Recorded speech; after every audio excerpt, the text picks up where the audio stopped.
We've all heard about the early bird and how he catches the worm. Well, that saying is true in sports betting. Week 1 of the NFL season is still 4 months away, but NFL team schedules just got released this week, and everything from team win totals to odds to win the Super Bowl are available to bet on. And we don't want to wait until September when the season starts to start making bets, because it'll allow the sports books to gather more information and form a stronger opinion on teams, or maybe correct any mistakes they might have made. As I'm talking right now, there's definitely bettors picking off bad lines and mispriced odds, and as a result of this, sportsbooks are making the necessary adjustments to the lines. Eventually, everything offered by the sportsbooks will have strong, accurate lines that won't have any clear edges that we can exploit. Right now, the sportsbooks are more focused on the NBA and NHL playoffs and daily MLB, because that's what everyone's betting right now. So it's a good time to try and sneak some bets in that we think have good value. So how do we find bets that have good value? Well, that's what we're going to do here together in this video series. I'm going to go through and discuss each team and see what bets we can come up with. On the screen right now will be kind of like our guide and serve as like a starting point to identify teams we want to look into a little bit more. The blue column has each team's regular season win totals from last year. Next to it is this year's regular season win totals for this upcoming season. And in the very middle, I have my own personal win projections for each team. How I come up with these is by taking the end of last season's power ratings, and I create a point spread for each team's opponent. Based on the results, I create win totals for each team along with strength of schedule. And really quickly, like with in regards to strength of schedule, just really quickly, you can't trust everyone's strength of schedule, especially if you don't know how they came up with it, because there's a lot of ways to create a strength of schedule. But some of the common ways are very flawed. Like, you can't just use a team's win percentage from last year, because teams change significantly year to year, and using the current season win totals to find a team's strength of opponent is a good way, but you have to keep in mind there are prices attached to each win total. Like, for example, if we look at just the top 4 teams with the highest win total, Bills, Ravens, Eagles, and Chiefs, they're all at 11.5 wins, but they aren't all equal.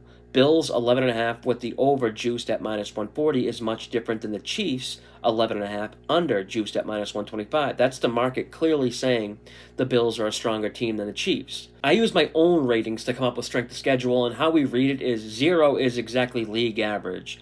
A team like the 49ers have the easiest strength of schedule because, based on my ratings, the average of all their opponents are 1.7 points below a league average team. So all the teams highlighted in green play a schedule of opponents with a combined average strength below league average. At the bottom, there's teams in red. They have an average opponent above league average, like the Lions with the most difficult strength of schedule, because the average of their opponents is 1.4 points above league average.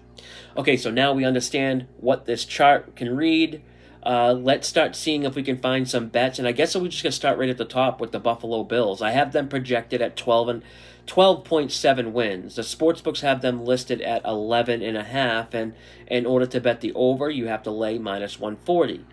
Now, a few days ago, the NFL released every team's official schedule, and after looking at Buffalo's schedule, I like them even more now. They have the easiest road schedule of any team.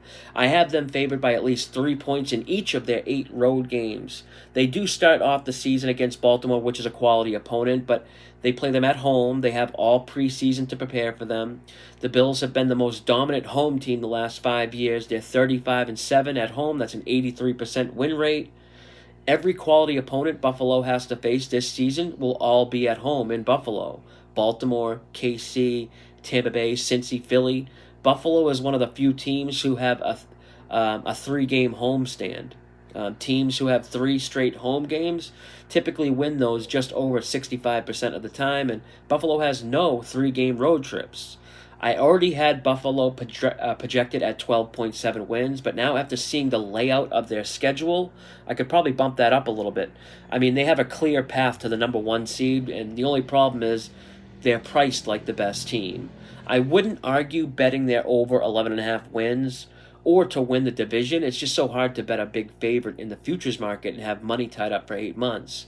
There's no question, in my opinion, Buffalo wins their division, and I actually think minus 240 is a cheap price for them to win the division, but I just don't want to have money tied up for that long.